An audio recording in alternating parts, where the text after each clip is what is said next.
අපි විශ්වවිද්‍යාලයට පානගපු ඒ දිනේද තිබුණේ යම් සුවිශේෂී තත්ත්වයක්ද අපි විශ්වවිද්‍යාලය තුල ගත කළ අවුරුදු 7ක කාලය තුල අපි අත්දකපු විඳපු එම අත්දැකීම් සම්භාරයෙන් අපිට තිබෙන්නේ කුමන ආකාරයේ මතකයක්ද ඓතිහාසික බවක්ද ඒ ඓතිහාසික බව සුවිශේෂී බව අද දිනේ තිබේවි කියා මා විශ්වාස කරනවා.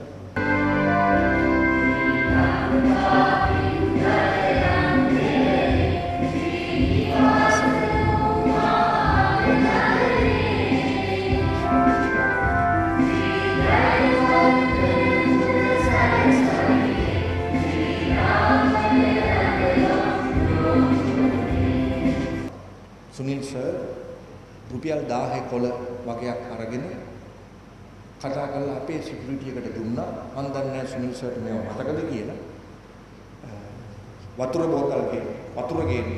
වතුර ගෙනල්ලා මේ මාධ්‍යයට දෙන්නේ. මාධ්‍යයට වතුර දෙන්න කියලා සුනිල් සර් ගේ වහලා තිබිච්ච කළු ගේට්ටු මැද්දෙන් අත දාලා දුන්නා. පහුවෙනිදා පත්තරේ ලියලා තිබුණා මේ වගේ අවස්ථාවක වතුර බිඳුවක්වත් අපේ රස්සාවේ අපිට කවදාවත් හම්බෙලා නැහැ. හරි පුදුමයි. යපුරේ ජ්‍යෙෂ්ඨ මහාචාර්ය සුනිල් ආරියරත්න යකඩ ගරාදි ගේට්ටු මැත්තෙන් අත දාලා වතුර බෝතල් ගෙනල්ලා දුන්නා. එතකොට අපි එදා කතා කරපු ඒ ජ්‍යෙෂ්ඨ මහාචාර්ය සුනිල් ආරියරත්න ඔහුගේ භූමිකාව අදටත් ඒ විදිහටම ක්‍රියාත්මකයි. එය දේශපාලනයෙන් තොරයි. එය ආගම් කුලමද වාද ભેද වලින් තොරයි. හුදෙක් ශිෂ්‍යයා. ඒ නිසා ඒ තමයි අපේ විශ්වවිද්‍යාලයේ අපේ ජීවිතයේ. ඒ නිසා සුනිල් සර් මෙතනට ගේනේ අපේ කණ්ඩායම තීරණය කරේ අපි නැවතත් 83ට යාමක් විදියට. අපිට මෙහෙම දෙයක් කතා කරන්න, ඉතිහාසයට එබිකම් කරන්න, අපිට අපේ ජීවිත දකින්න සහ අපේ අතරින් වෙන් වෙච්ච අපිට කවදාවත් වුණ ආයි දකින්න නොලැබෙන ඒ සාහෘදයන් නියෝජනය වෙන්න නම් මෙතනට ආයුධ පුද්ගලයා කවුද කියන එකට තමයි අපි සුනිල් සර්ට ඒත් එක්කම වෙන කිසි කෙනෙකුට එන්ට කියන්න හේතු නොවුනේ ඒ සුනිල් සර්ට අවශ්‍ය කරන ඒ උපහාරය අපිට මේ විදිහට සිදු කරන්න ඕන නිසා.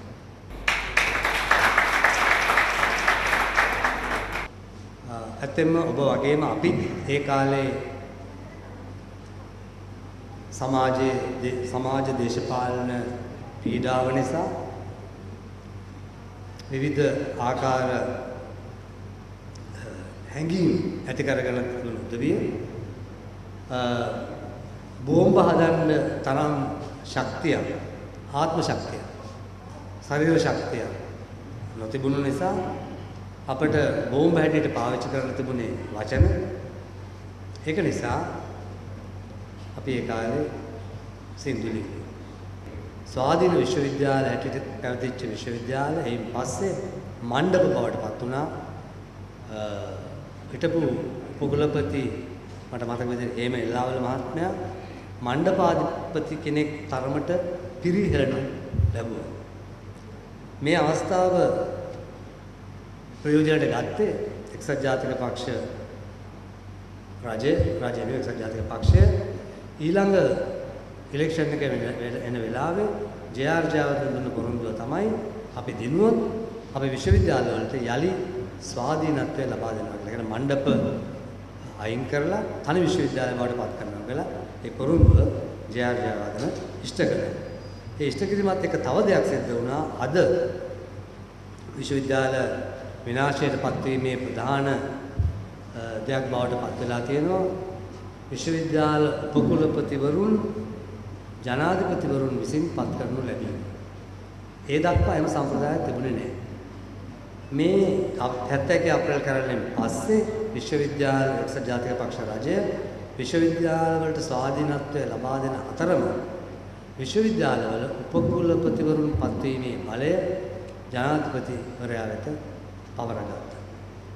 අද විශ්වවිද්‍යාල පද්ධතිය පත් වෙලා තිබෙන අභාග්‍ය සම්පන්න තත්වයට මේ උපකුලපතිවරුන් පත්වීමේ ක්‍රමය ප්‍රධාන හේතුවක් වුණා කියන එක තමයි මා ඇතුළු බොහෝ දෙනාගේ විශ්වාසය. මේ සුවනේරකේ ඉස්සරහා තියෙන රූපේ පිළිමේ අපි ඉන්න කාලේ තිබුණ පිළිමයක් නෙමෙයි. මේ පිළිමේ අපේ විශ්වවිද්‍යාලයේ හදපු නිර්මාණය කරපු සොරත හාමුදුරුවන්ගේ පිළිමය. මේ පිළිමේ තමුන්වන්සලා විශ්වාස කරනවාද මිලියන ගණනාවක් තමන්ගේ මුදල් වියදම් කරලා සර් කිව්වනේ දැන් ලබන අවුරුද්දේ විශ්‍රාම යනවා කියලා ඒ අර්ථ සාධකෙනෙක් වෙන්න ඇති මේක සර්ගේ පෞද්ගලික ධන පරිත්‍යාගයෙන් විශ්වවිද්‍යාලයට කරපු පූජාවක් සෝරත හාමුදුරන්ට මොකද උන්වහන්සේ ඉන්න තමයි අද අපි මෙතන ඉන්නේ. ඉතින් විශ්වාස කරන්න පුළුවන්ද සර් කොච්චර මෙතනට අද අපේ උපහාරයට සුදුසුම පුද්ගලයාද කියලා. ඉතින් ඒකත් මම මතක් කරා. සුනිල් ආරියරත්න ගුරු පියාණන්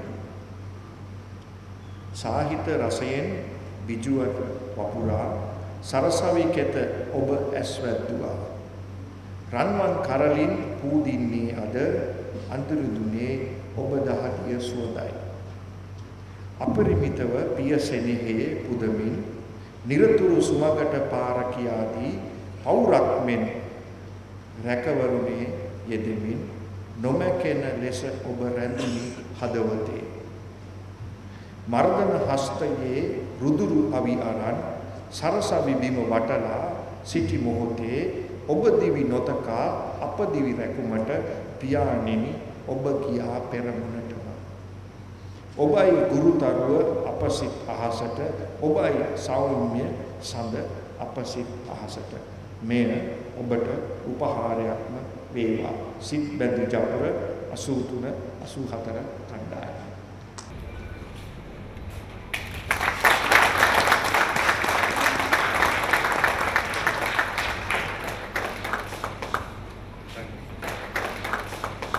මුලින්ම අපි මූලික සාකච්ඡාව කරේ මගේ පාසලේ ධර්මපාල විද්‍යාලයේදී අපි කීප දිනක එකට සහභාගී වුණා. ඒ නම් සභාපතිතුමා ප්‍රකාශ කරා.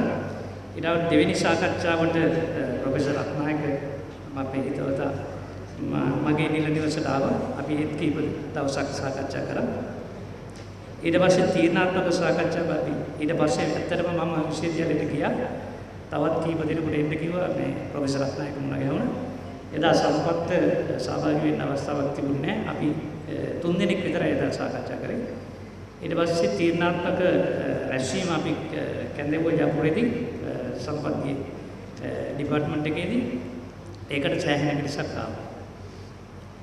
ඒ මූලික රැස්වීමෙන් පස්සේ අපි කුංචි සාධයක් පැවැත්වුවා. රැස්වීමෙන් පස්සේ අපි ගෝමගම අමල්යාරි හොටෙල් එකේ ඒකට අපිට 60 දෙනෙක්ගේ විතර සහභාගීත්වයක් ලැබුණා.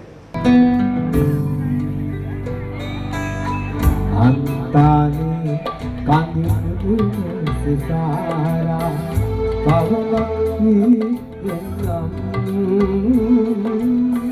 ඔබේ සුවඳ රවි කුටිය සමීපේ කුසුමක් හින්නම්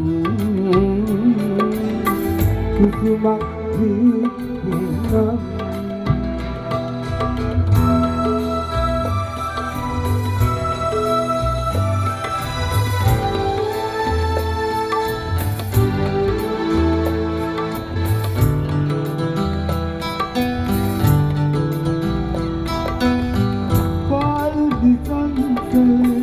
කඳුවැටි අතර මහරම් ගම්පිරුවේ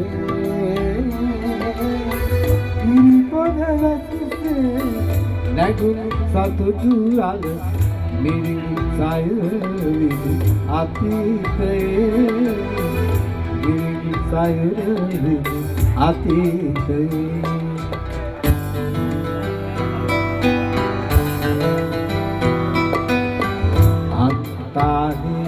කඳුළු සිතාරා පවනක් නින්නම්